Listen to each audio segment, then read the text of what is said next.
ఆంధ్రకు దారదత్తం చేసి వచ్చిండు. నేనేదో చేస్తున్న రాజకీయ ఆరోపణ కాదు.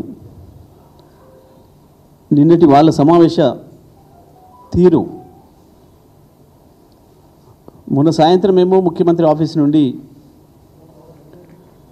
మేము పోవడం లేదు అని చెప్పి లేఖలు ఇచ్చిండు, మీకే పంపినరు. అందులో బనకచెర్ల ఉంటే అసలే పోమూను మళ్ళీ లేఖలు పంపినరు. కానీ రాత్రి వచ్చిన ఒక్క ఫోన్ కాల్కు గజగజ వణుక్కుంటూ రేవంత్ రెడ్డి ఢిల్లీ కొరికాడు. ఒకే ఒక్క ఫోన్ కాల్తో చెప్ప పెట్టకుండా ఢిల్లీకి ప్రయాణమైంది. ఉండాల్సిన అధికారిక భవనంలో ఉండకుండా, తెలంగాణ భవనంలో ఉండకుండా ఒక హోటల్లో ఉన్నదే కేవలం రహస్య సమావేశాల కొరకు, వచ్చిపోయే వ్యక్తుల సమాచారం తెలియకుండా ఉండడం కొరకు. అసలు సమావేశాలు, రహస్య సమావేశాలు రాత్రి వేళల్లో జరిగిపోతున్నాయి. అక్కడ మాత్రం చాలా స్నేహపూర్వక సమావేశాలు జరుగుతున్నాయి. ఈ ఒక్కటి చాలు తెలంగాణ వాదులకు. ఇంకెవరికైనా కూడా కేసీఆర్ మీద కోపంతో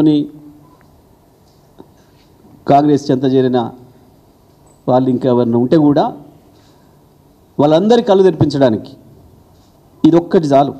ఏంది? ఒకటే పత్రిక తెలంగాణలో ఏం రాసింది, ఆంధ్రాలో ఏం రాసింది చూడండి. ఒకటి తెలంగాణ ఎడిషన్, ఒకటి ఆంధ్ర ఎడిషన్. ఒక సమావేశం జరిగి రెండు రాష్ట్రాల మధ్యన, రెండు ముఖ్యమంత్రుల మధ్యన, రెండు రాష్ట్రాల అధికారుల మధ్యన సమావేశం జరిగితే ఎవరు చెప్పినా ఒకే తీరు ఉండాలి కదా. చెప్పింది నిజమే అయితే, జరిగింది వాస్తవంగా చెప్పితే ఒకే తీరు ఉండాలి కదా. ఇంతకు మించిన ఆధారాలు ఇంక అక్కరలేదు వాస్తవానికి. ఇంకా తెలంగాణ ప్రజలకి తెలంగాణలో రకరకాల కోరికలతోని, ఆలోచనలతోని మళ్ళీ తెలంగాణ వాదానికి దూరమైన వాళ్ళకి, అన్నిటికీ మించి తెలంగాణ ప్రజలందరికీ విజ్ఞప్తి చేస్తూ ఉన్నాం. చూడండి ఏం జరుగుతుందో, ద్రోహం ఎట్లా ఉందో. గత సంవత్సర కాలంగా బీఆర్ఎస్ పార్టీ చెప్తున్నది ఒక్కటొక్కటిగా నిజమవుతుంది, కనబడుతుంది మీ కళ్ళ ముందే. ఏంటిది? ఇది జల వివాదాలపై కమిటీ, రెండు రాష్ట్రాల నిపుణులు అధికారులతో ఏర్పాటు, 21లోగా నియామకం. దీని కొరకు ఏం చెప్పిండు మన ముఖ్యమంత్రి గారు? అందులో బనకచెర్ల లేదు, బనకచెర్ల అంశమే లేదు. లేని దాన్ని నేను ఎట్లా వ్యతిరేకిస్తా? చర్చలో లేని దాన్ని నేను ఎట్లా వ్యతిరేకిస్తా? దాని మీద ఎందుకు మాట్లాడుతున్నారు మీరు అని చెప్పి దబాయించండు ముఖ్యమంత్రి. ఆంధ్రప్రదేశ్ ముఖ్యమంత్రి కావచ్చు, ఆంధ్రప్రదేశ్ నీటిపారుదల మంత్రి కావచ్చు, వాళ్ళు చెప్పినది ఇదేంటిది? బనకచెర్ల కృష్ణా గోదావరి సమస్యలపై నిపుణుల కమిటీ. మేము రాయలే కదా ఇది. ఇదేమో తెలంగాణలో వచ్చింది, ఇది ఆంధ్రాలో వచ్చింది. మేము అతుకు పెట్టినాం. ఇగో ఇది ఆంధ్రప్రదేశ్లో వచ్చింది, ఇది తెలంగాణలో వచ్చింది. ఇక్కడ రెండింటిని ఒక్క ఆడబెట్టి చూపించిన నేను. ఇక చాలనుకుంటే కదా. ఇక దబాయింపులు, గాండ్రింపులు, బూతులు, దీని మీద నేను ఒకటే ఒక్క మాట్లాడుతున్నా. రేవంత్ రెడ్డి గారు, ఉత్తమ్ కుమార్ రెడ్డి గారు, వాళ్ళ మంత్రులు, వాళ్ళు ఇంకా ఇంకా ఇంకా వాళ్ళు ఉసిగొలిపే వాళ్ళ ఇతర నాయకులు బూత్ మాట లేకుండా దీని మీద మాట్లాడండి, సమాధానం చెప్పండి. బూత్ మాటలు కాకుండా కేసీఆర్ని తిట్టుడో, కేటీఆర్ని తిట్టుడో, హరీష్ రావు గారిని తిట్టుడో, నన్ను తిట్టుడో కాకుండా దీనిపైన మాట్లాడండి. ఇక ఎవరిది అబద్ధం, ఎవరిది మోసం,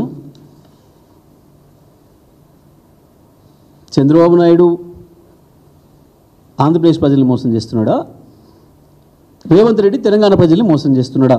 ఏదో ఒకటైతే తేలాలి ఈ వార్తతో.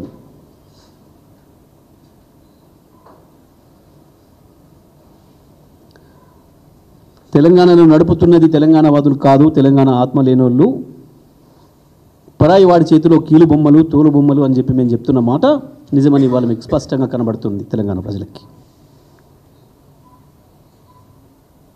అవతల వాడు రాసిచ్చిన స్క్రిప్ట్తోని మాట్లాడుతున్నారు అనే విషయం స్పష్టంగా కనబడుతుంది. ఇన్ని అబద్ధాలు మాట్లాడిన ముఖ్యమంత్రి ఇంకా నీకు నైతికత ఉందా ఆడ కూర్చోవడానికి? అవ్వాలా నోట్ల కట్టలతో ఎట్లా దొరికిపోయినావో రెడ్ హ్యాండెడ్గా మళ్ళీ ఇవాళ అదే సేమ్ రిపీట్ అయింది. ఇవాళ మళ్ళీ ఈ రకంగా దొరికిపోయినావు. అవ్వాల నీ వ్యక్తిగతమైంది, కానీ ఇవాళ 4 కోట్ల ప్రజల జీవితాలకు సంబంధించింది ఇది. మొత్తం తెలంగాణకు జీవనాధారం,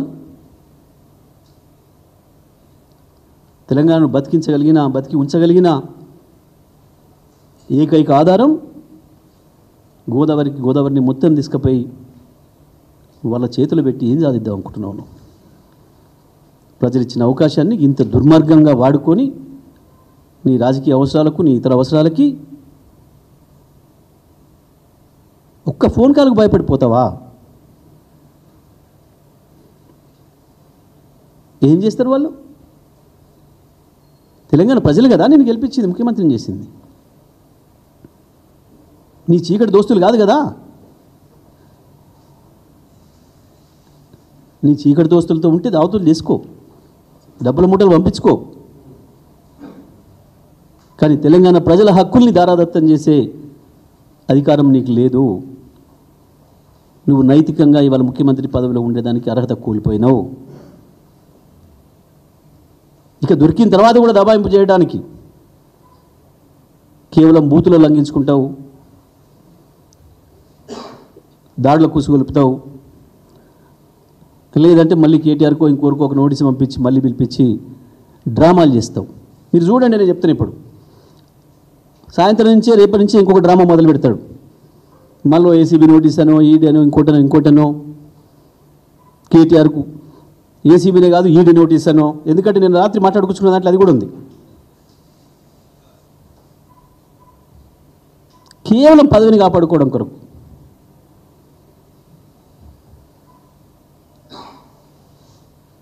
ఒకవైపు మోడీని బీజేపీని సంతృప్తిపరచడానికి, మరొక వైపు గురుదక్షిణకి. ఎజెండాలోనూ లేదు మాట్లాడిండు. వాస్తవానికి ఎజెండాలో మొదటి పాయింటే బనకచెర్ల. ఎజెండాలో మొట్టమొదటి పాయింటే బనకచెర్ల.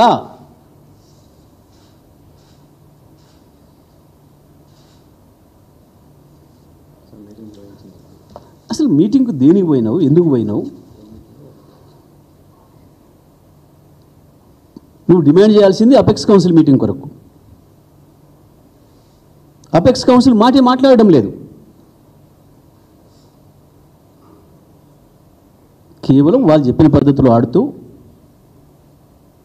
ఈ ఇద్దరి భాషల కొరకు